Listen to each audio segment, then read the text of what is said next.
Megan Moroney. Well, before this interview, everybody's scrambling. Megan's trying to change her name on the computer. I'm trying to shove a piece of toast down my throat because I got like 8 seconds. Megan, good to see you again. How's it going? I'm great. Great to see you. Yeah, where are you? I'm in an office right now. In Nashville? Yep. Are you doing a lot of this? Hey, I'm about to have a number one song, and let's do the interview kind of thing. Fingers crossed for that, but yes, that's what today's about. That's awesome. Congratulations, because this is like the greatest press you ever get to do is to go do it to get that number one finally. So a big day. Are you, I don't know, when you play this song, is it your final song, Tennessee Orange? It depends. Like on festivals it is, but on my headlining show, we do Tennessee Orange and then we give them an encore with Lucky. So Man, I would like to hear I'm Not Pretty at the beginning and the end. That's my song, by the way, I'm Not Pretty. that's a second on the set list. Do people, how many of those songs, I mean, I would imagine they sing your whole album back to you at this point, yeah? Pretty much, yeah. Is it pretty cool just to be able to do a couple words and hold the microphone out and let them sing anything? It's awesome. Yeah, I'm like, okay, y'all are listening. Noted. And especially in a time whenever albums really, I don't know, they're not usually the most streamed all at once because our attention spans are so short. Whenever you did this whole record, was that at all in your mind? Like, how do I get people to listen through, 13 tracks? Yeah, I mean, the biggest goal when we picked the track list was no skips.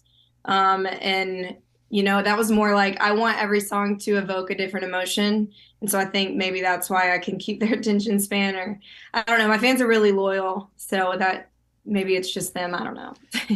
A lot of people don't listen to lyrics, but they kind of know the melody of a song and they know the song because they hear it on the radio. And I would imagine we've talked about this before, that a lot of people are confused and they think you're a Tennessee fan. Yeah, I actually played a show in Mississippi this past weekend and 2 girls showed up in like their homemade Tennessee jerseys with Moroney on it. And I'm like, okay, whatever. It's fine. Yeah, you don't tell them, right? They probably worked all night on making those jerseys.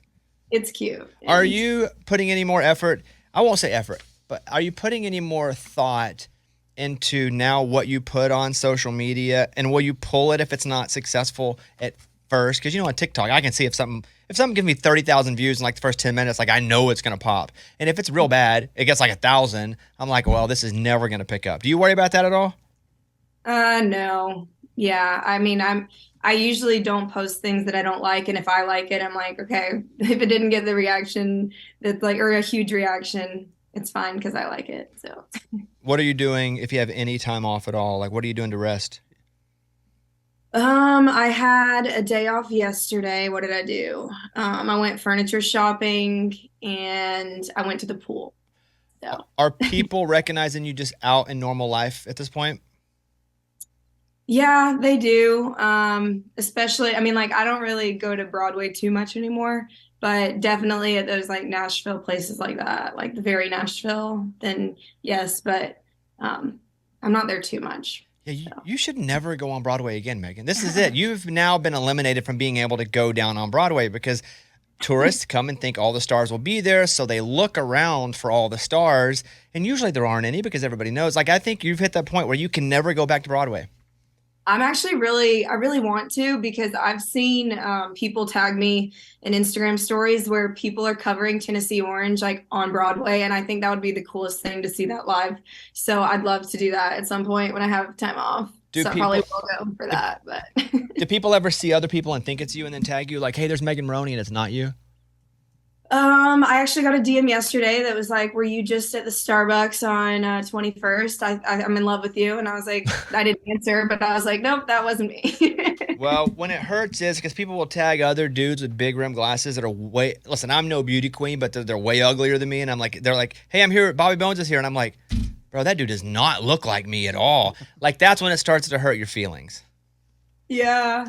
Yeah, I was on the lake the other day too, and someone that was like so far away that when they zoomed in, it was like all pixelated, but they found me, and I was like, wow.